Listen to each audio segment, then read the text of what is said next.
All right, music fans, it is I, Dave, the Real Music Observer, observing real music in real time for real people, just like you, right there, and me here.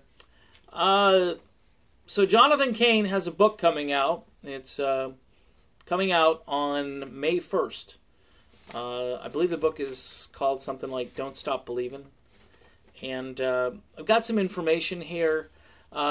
This was sent to me by a friend who noticed a tweet this morning from John's wife, Paula, directing folks to the Amazon site where there's obviously a way to pre-order the book. And she was more or less saying that this can help everybody. This is a Christian pastor.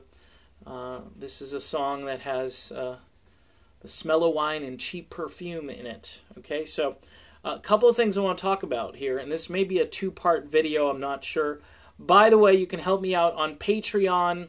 $1 a month is all I'm looking for. There's a link here. I'm not sure what's up with YouTube in the future. I'm not sure if this channel will be here. Hopefully it will be, but if not, I need some, some insurance, I guess is what I'm saying. All right, so when I linked to the site where the blurb on Amazon was written for this book, this is the way it reads. I printed this out. Jonathan Cain and the band Journey were inducted into the Rock and Roll Hall of Fame in 2017, but Cain's journey to fame wasn't always easy. As a child, Cain survived a horrific school fire that killed nearly 100 of his classmates. His experience formed a resilience that would carry him through both tragedy and success in the years to come. Moving from Chicago to Sunset Boulevard, Cain never let go of his musical dreams, eventually getting his big break with the iconic band Journey, and writing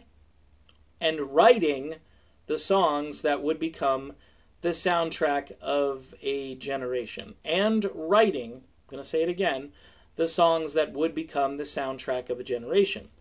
In this long-awaited memoir, Cain takes us on a spiritual odyssey from center stage with Journey when all America was listening to his life-changing faith today. Now that sentence makes no sense to me no matter how I read it. You can go there and read it for yourself. Through it all, he reminds us of the melodies and lyrics that serve as milestones for our biggest dreams, as they call us to never stop believing. Okay. Now, last summer when I had this adversarial relationship with Neil Sean and his fans, I noticed that someone sent a tweet over to Neil with a picture of the 45, the Don't Stop Believing 45, which I have right here. Now, I don't know if you could see this. I'm going to get it as close as I can. This is a blown up, printed out copy of it. Songwriting on a 45 or an LP or whatever, the order of the songwriter indicates the level of involvement in the song. Let me repeat that. The order of the songwriter, okay, indicates the involvement in the song. Notice it's not alphabetical here. Steve Perry, Neil Sean, Jonathan Cain. You can see it again right here. All right, close up. Now you can just go and Google this yourself. All right. When I went and Googled who wrote Don't Stop Believin', Steve Perry's picture showed up first. Just said Steve Perry. Okay. Now Google has had a history of being, not so reliable at times, but this one was a pretty easy one. Now, during last summer, on Cain's own page, he listed in the description of who he was, the guy who wrote Don't Stop Believin'. Now, in recent days or weeks, I've noticed some anomalies on various Google sites where Cain is listed as the sole songwriter on songs he wasn't even in the band for. He wasn't present in Journey for those songs. Okay, so that's a bit odd and scary to think about. Now, the premise of this book that's coming out, it's going to sound as if John Cain wrote all of these songs. Now, the only song I know for certain that he penned from start to finish that was a major hit was Faithfully. And I don't deny that that's a fantastic song. But you're glomming on to this idea, this is the most downloaded song in history, Jimmy Fallon's doing parodies, everybody's talking about this song, was in The Sopranos, right? Look, if anybody could do this and do a memoir and talk about this, it would be Steve Perry. And I'm wondering how Steve Perry is feeling right now. Neil Schon is listed as number 2 most involved on this particular song. Now, lyrically, okay, if you're going to question me lyrically, I don't know. I know that musically speaking, Neil's involvement is positioned second on this 45.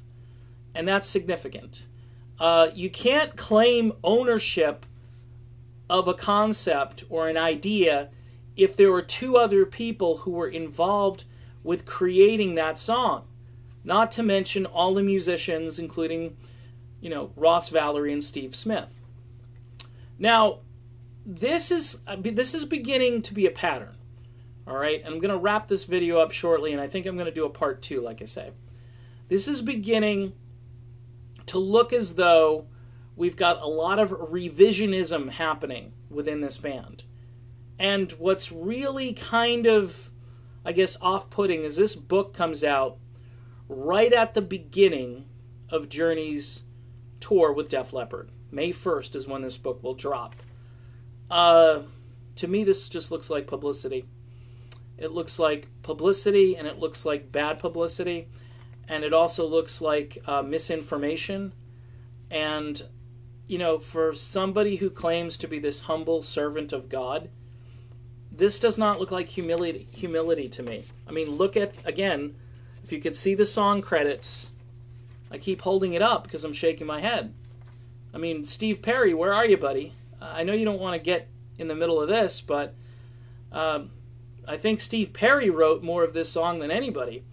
And if he wants to claim ownership, he's Steve Perry. And at this point, I would say, go for it, Steve.